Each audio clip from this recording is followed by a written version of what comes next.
नमस्कार दोस्तों, स्वागत है आप सभी लोगों का फेयर क्लाउड में। दोस्तों, आप सभी को पता ही होगा कि चीन के साथ हमारा कितना ज़्यादा तनाव बढ़ गया है एलएसी पर। और आपको ये बता दूं कि चीन ने एलएसी बॉर्डर पर बहुत ही भारी मात्रा में हथियार और सैनिकों को भी इकट्ठा कर रखा है। इसका सीधा सीधा यही मतलब है कि चीन ने पूरी तैयारी कर ली है ठंडक में एलएसी पर रुकने की। इन सब बातों के बावजूद कि अभी हाल ही में चीन का जो कमांडर था, जो भारतीय चीन सीमा पर तैनात था, उसकी मौत हो चुकी है।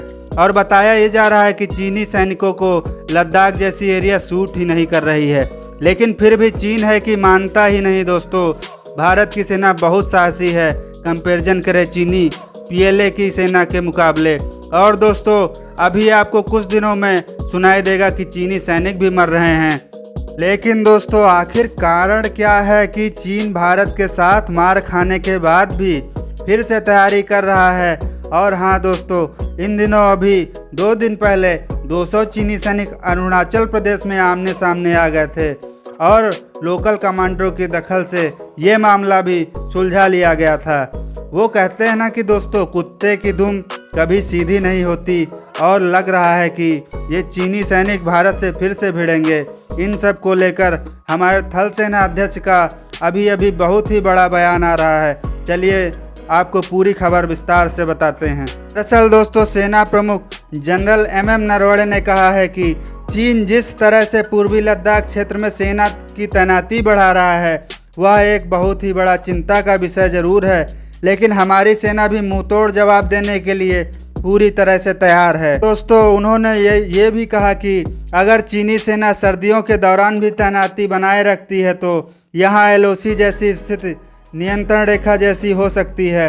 हालांकि यह सक्रिय LOC जैसी नहीं होगी जैसा कि पाकिस्तान के साथ पश्चिमी मोर्चों पर है। तो चिंता का विषय यह है कि चीन लगातार LAC बॉर्डर पर बड़े निर्माण किए जा रहा है। इसका मतलब यह है कि चीन बॉर्डर वाले इलाकों में लंबे समय तक ठहरने वाला है।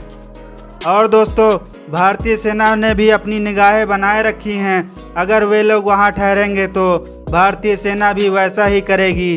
बॉर्डर इलाकों में अपने टेंट गाड़ेंगे और भारतीय सेना अपने हिस्से वाले क्षेत्र में विकास और निर्माण संबंधी गतिविधियां भी बढ़ाएगी। इसके साथ ही वहां पर सैन्य टुकड़ियों को भी भेजा जाएगा। और दोस्तों, थल सेना अध्यक्ष ने कहा कि अगर चीनी सेना अपनी तैनाती जारी रखती है तो भारतीय सेना भी अपनी तरफ से अपनी मौजूदगी बनाए रखेगी। उन्होंने यह भी कहा कि पूर्वी लद्दाख में वास्तविक नियंत्रण रेखा यानी कि LAC के साथ कई क्षेत्रों में भारतीय और चीनी सेनाएं लगभग 17 महीनों से गतिरोध पर हैं। हालांकि दोनों पक्ष बातचीत के बाद कई जगहों से हट भी गए हैं। तो समझ में यह नहीं आ रहा है कि चीनी सेना ऐसा क्यों कर रही है, खास करके तब जब पूरा विश्व कोरोना जैसी महामारी का सामना कर रहा है। चीन भी अपने स्तर पर काफ़ी चुनौतियों का सामना कर रहा है।